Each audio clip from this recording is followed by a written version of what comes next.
A woman carried a child in her womb for an unusually long time. When the day finally came, she did not give birth to a baby, but to a strange piece of wood that glowed softly. The wood was transparent and green, lighting the room at night with a faint pine fragrance.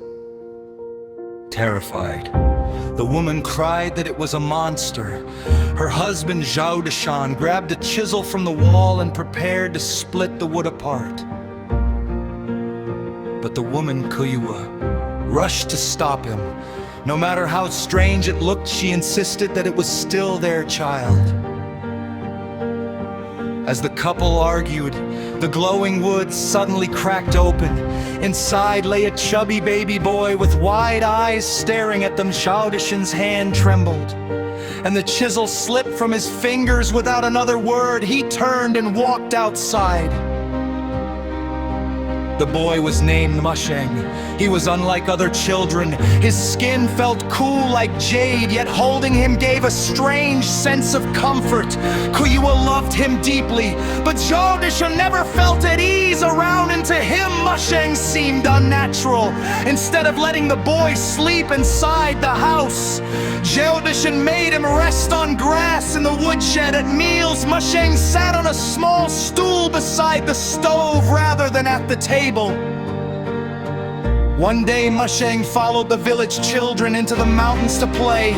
There he found a wild beehive. Carefully, he gathered some honey and wrapped it in leaves. Excited, he ran home to share the sweet gift with his father. But Zhao Deshan frowned the moment he saw it. With a sharp slap, he knocked the honey to the ground. "Who would dare eat something touched by that wooden creature?" he said coldly. Musheng quietly knelt down and picked the spilled honey off the floor little by little from the workshop. Kuyua saw this and cried bitterly.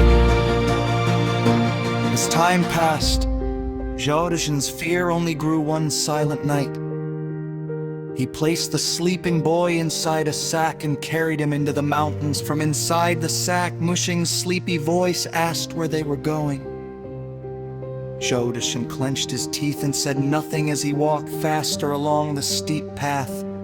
When he reached a cliff, he prepared to throw the sack away, but suddenly his foot slipped on the icy ground. He lost his balance and fell toward the valley below.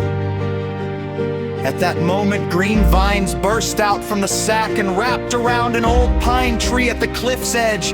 Musheng crawled out and grabbed his father tightly. "Dad, hold on!" he said calmly. A soft green light surrounded him as his arm transformed into a strong vine. Slowly, he pulled Zhao Deshan back up to safety. The man sat in the snow, stunned and speechless. Father and son walked home through the thick snowfall without saying a word. Near the village entrance, Musheng pointed to a dead tree beside the road and told his father that valuable medicinal fungus was growing beneath it. Zhao Deshan checked and was shocked to find it there. When he sold it at the town pharmacy, the money was enough to buy food for months. For the first time, Zhao Deshan smiled at Musheng. Later, officials ordered a new road to be built through the village, but the path crossed the Zhao family's ancestral graves. The villagers were worried. Musheng told the county office he could move the old pine trees blocking the road. Everyone laughed at him. But that night, the villagers saw Musheng glowing green beside the graves. The roots of the ancient pines slowly shifted through the soil, sliding aside and clearing space for the road. The magistrate was amazed and rewarded the Zhao family generously. That same year, a swarm of insects threatened to destroy the crops. Musheng ran into the fields alone and spread his arms. A strange scent flowed from him, and instead of attacking the crops, the insects circled the fields and flew away. Not long after, a wildfire from a nearby county threatened the village. While everyone prepared to flee, Musheng ran into the flames. People later said they saw him transform into a towering tree that stopped the fire from spreading. When he returned, his body was burned and blackened. Xiaodishin's eyes filled with tears. He rushed into the mountains to gather herbs and carefully treated Mushing's wounds. "Does it hurt?" he asked gently. Mushing shook his head and smiled happily, touched by his father's concern. From then on, Xiaodishin changed completely. He proudly praised Mushing and brought him everywhere.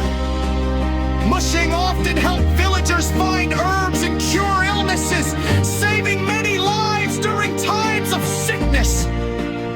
Years later, when Xiaodishin passed away, Mushing planted a pine tree beside his grave. The tree grew strong and wide, spreading its branches like a shelter over the resting place. The villagers believe Mushing was still protecting his father. The story has been passed down for generations. Elders remind the young never to judge others by appearances. Even ordinary wood can become the beam that holds up a house, and a sincere heart can warm even the coldest soul.